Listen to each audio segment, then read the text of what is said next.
For centuries, we have considered the ocean a vast, limitless resource.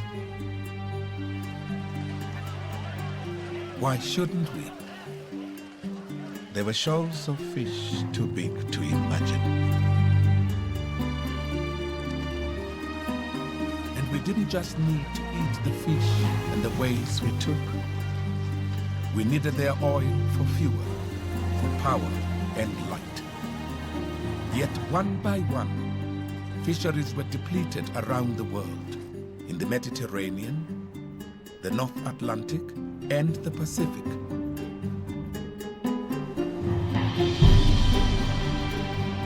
The fish we took were at the center of a delicate food chain that connected the tiniest microorganisms to the largest animals on the earth.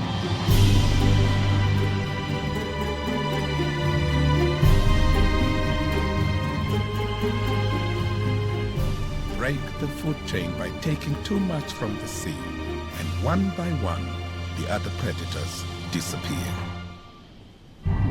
But there is a place where man still shares the ocean, where the food chain is still unbroken. This is where Africa meets the sea.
We are in the Transkei, on the eastern coast of South Africa. Each winter, the coastline becomes a battleground where tropical predators meet cold water prey in one of the greatest natural events on the planet. Gigantic shoals of fish pursued by the highest concentration of ocean predators in the world will head here to a place called the Wild Coast.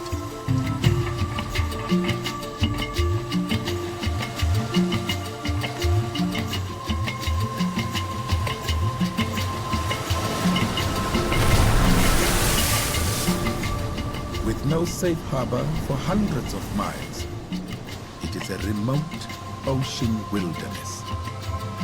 Here, we can have a glimpse of what the oceans of the world might have looked like hundreds of years ago.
the waves, we will witness the circle of life. These are sardines. They are a valuable source of protein for every predator at the top of the food chain. They are central to the oceanic ecosystem. For just a few weeks each winter, millions of sardines find themselves drawn into the shallow water, creating shoals to 10 miles long. From the air, they could be mistaken for an oil slick. The sardines follow the cold water currents sweeping northwards from the southern Cape of Africa, pursuing the plankton and nutrients they crave. This can bring them as far as the wild coast, and perhaps even further north to the beaches of KwaZulu-Natal, where another predator awaits them.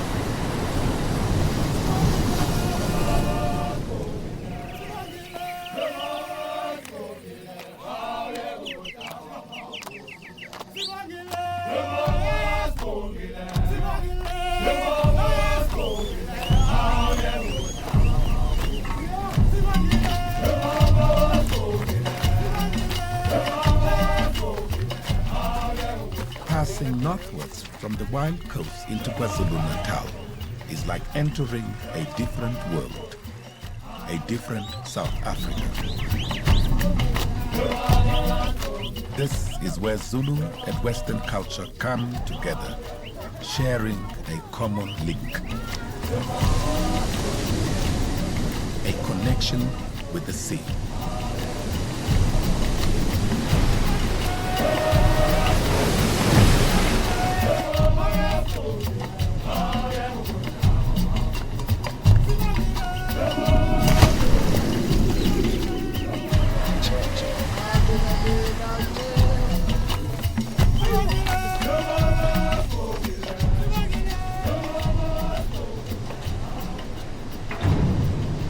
Industry came to this region from the land and the sugarcane fields. But there is another kind of wealth in the ocean. When the sardine shoals pass north of the wild coast, opposing warm water currents can force the cold water closer to the shore. If this happens, thousands and thousands of fish can be literally swept up on the beaches in a potential bonanza for the local fishermen.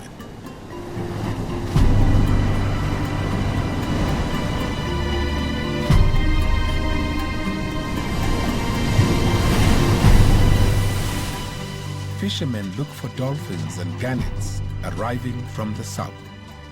Telltale signs that the sardines are on their way.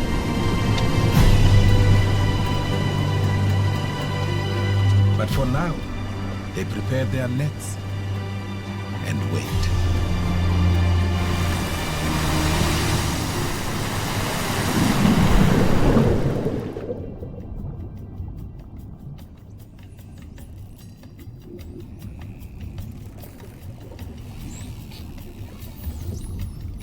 Not so far away, just beneath the waves, another resident of this coastline is waiting for the shoals.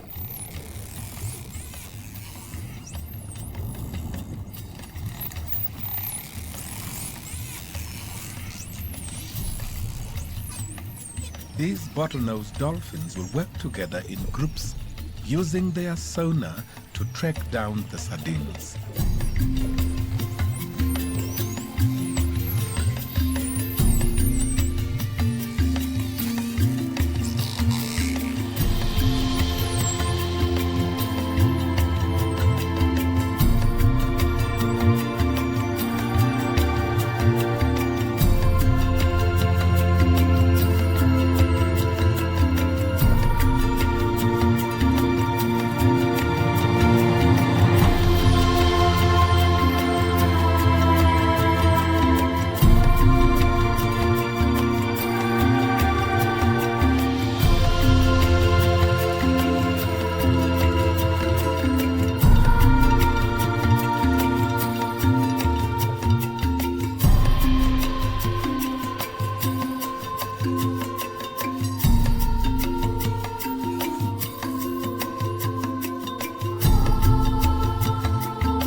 The sardines begin their journey hundreds of miles south of the wild coast, near the fishing ports of Mossel Bay and Port Elizabeth.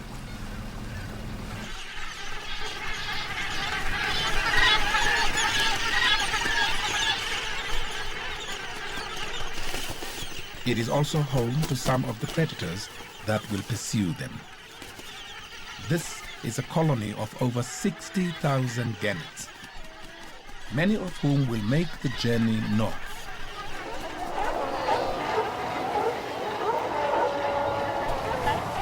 They will be joined by Cape fur seals.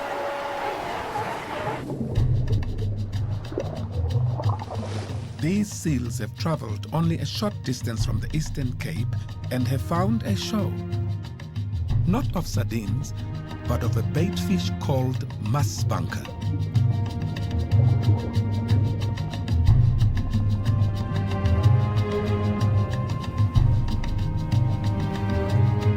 The school of fish has formed what is known as a bait ball in an effort to confuse the predators and protect itself. The shoal moves and changes shape almost as if it is a single entity.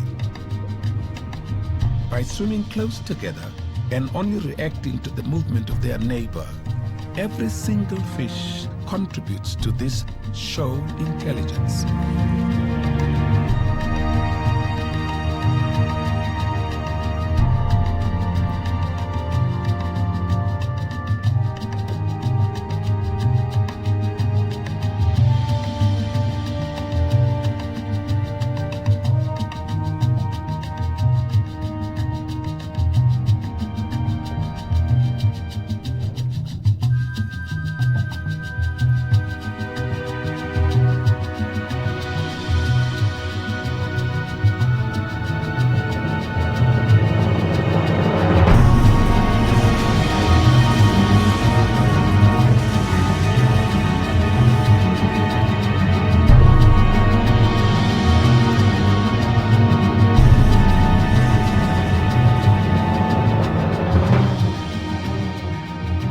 Predator attacks the bait ball.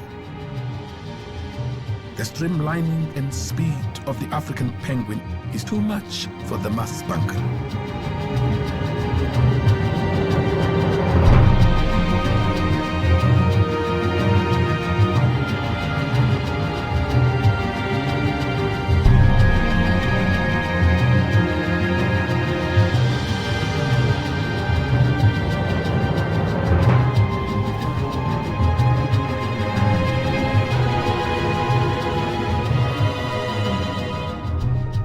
Nevertheless, this show is actually going to escape, returning to the depths.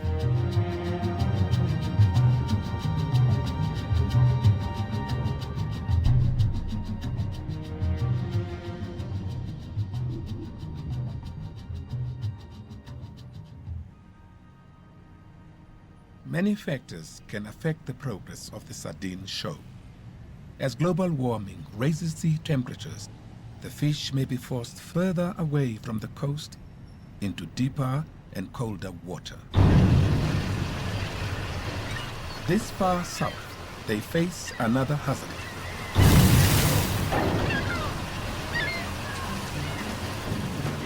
Fishing boats take thousands of tons of sardines each year.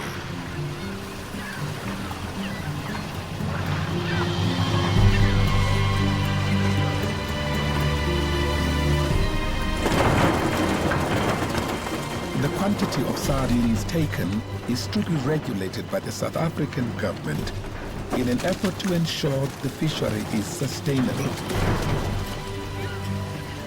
But there is always the possibility that whatever is taken here may reduce the number of sardines heading north.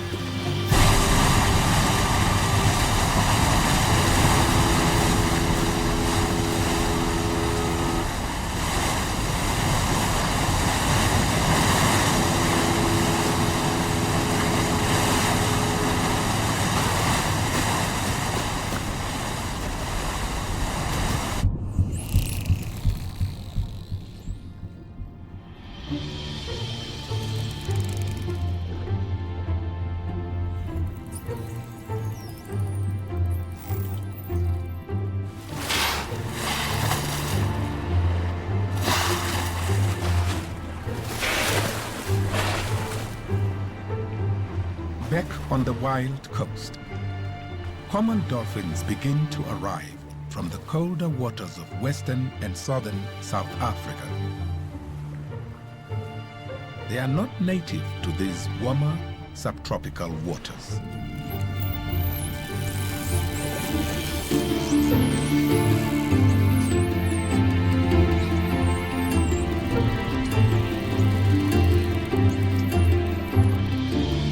In June and July, joining the sardine hunt, they forget territorial differences and gather in pods of up to 4,000 or 5,000.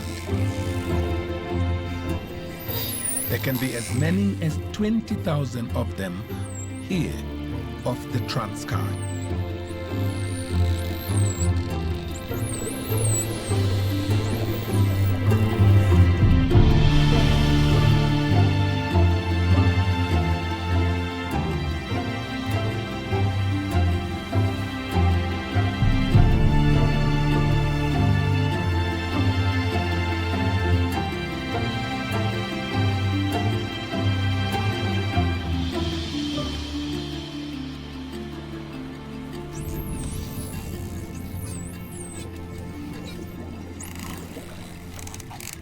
Their presence is a sure sign that the shoals are approaching.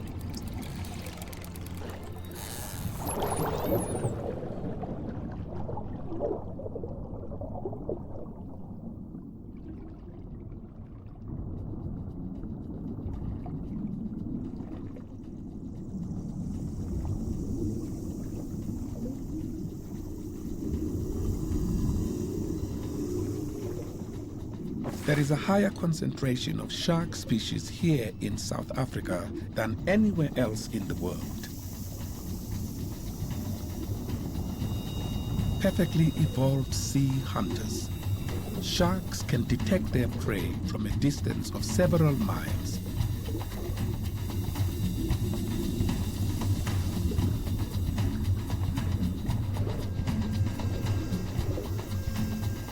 So when the shoals begin to arrive, you can be sure these black tips, copperheads, and duskies will be among the first to find them.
The nets that have been deterring sharks from the KwaZulu-Natal beaches are being removed in anticipation of the approaching shoal.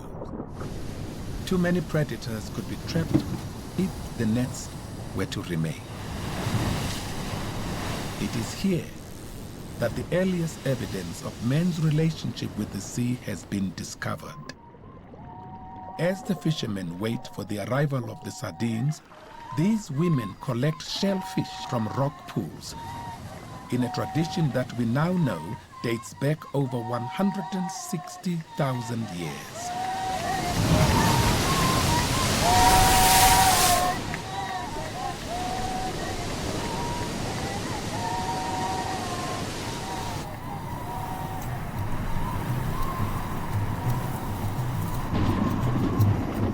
Every cold front that arrives from the south brings with it cooler air and colder water, drawing the sardines further and further north.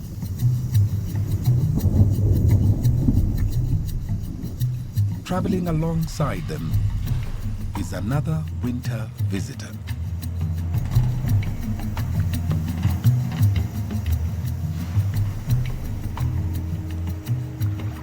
Humpback whales head northwards like steam trains towards their winter breeding grounds in the warm waters of Mozambique.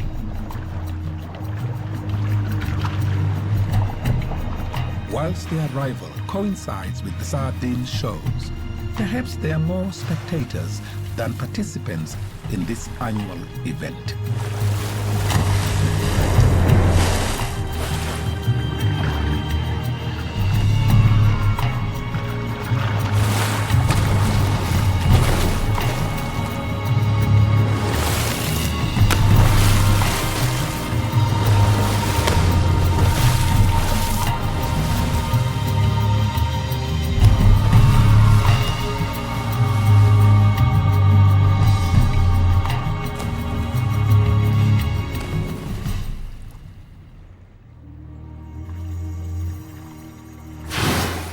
Breaching is a common sight from the shoreline at this time of the year.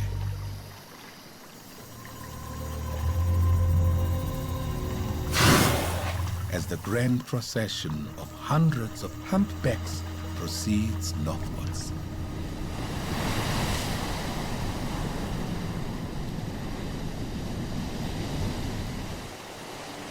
Dawn at the KwaZulu-Natal coast. As the dolphins and gannets trek down the shoals out at sea, the people here are still watching, still waiting.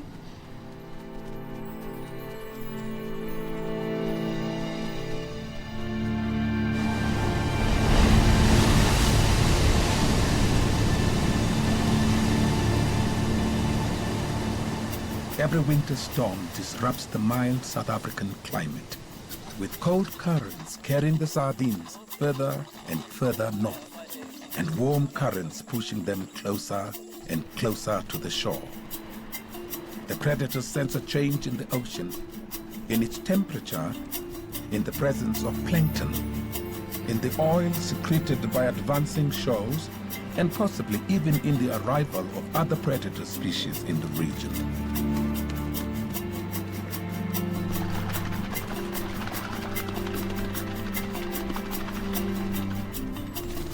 The sharks may have taken the pilot shows, but now all the wild coast predators are on the move.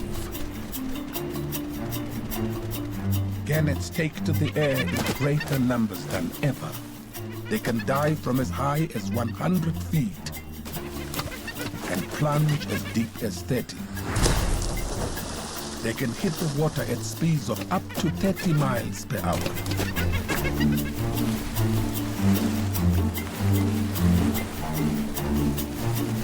The dolphins are searching for the shoals, pods joining together to form super pods. They gather momentum and prepare to charge.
Throughout the 20th century, sardine shoals were so huge that millions of them would be sidetracked into the shallows, where they were taken in nets, buckets, even upturned skirts.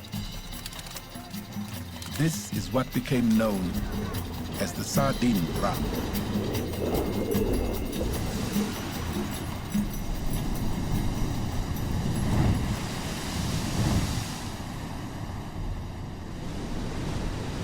In recent years, sardines have been reaching the northern beaches in fewer and fewer numbers. As the ocean temperatures rise, the conditions will be less favorable for the shoals to approach the shallows. As the ocean changes, their behavior will also change. Further south, however, on the wild coast, there is still an abundance of activity like nowhere else on Earth.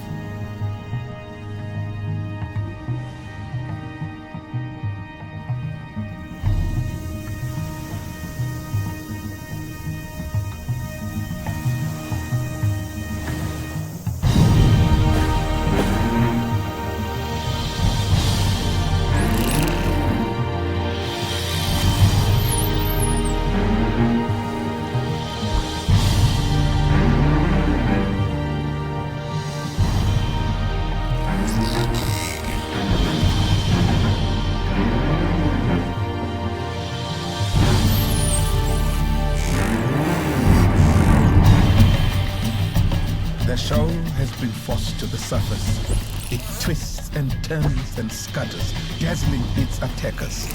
The sea is alive with predators. Unconcerned with each other, focused only upon taking the sardines from every conceivable direction. An undersea battle has begun.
So how do we fit into the food chain?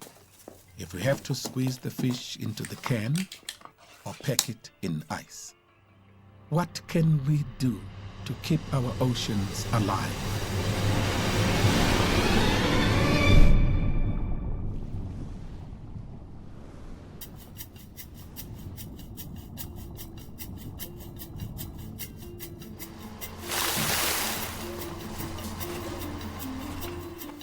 Can we control ourselves just enough to share the sea with other predators at the top of the food chain?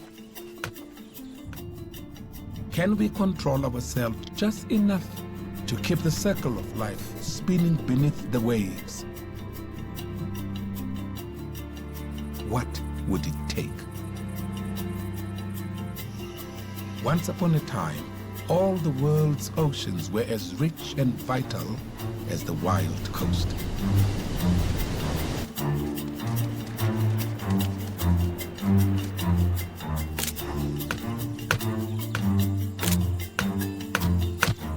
What would it take to bring the world's oceans back to life?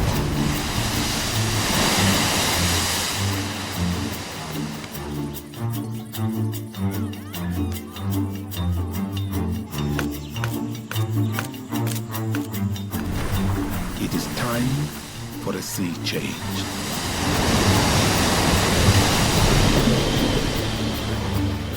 In the late 19th century, French scientist Marcel Hurubel first proposed the concept of marine reserves. He suggested that whole areas of the ocean, the fish hatcheries and nurseries, be protected. No one listened. Right now, over 12% of the world's land is protected, yet less than 1/100% of the ocean is a marine reserve. New Zealand and South Africa now lead the way, with South Africa committing to protecting 20% of its coastline. If the rest of the world were to follow, there would be hope for our ocean wilderness. Hope for the great shoals and for the predators. For now, there is a place where we can have a glimpse of what the oceans of the world would have looked like hundreds of years ago. And perhaps one day could again. This is the wide ocean. This is where Africa meets the sea.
Sibongile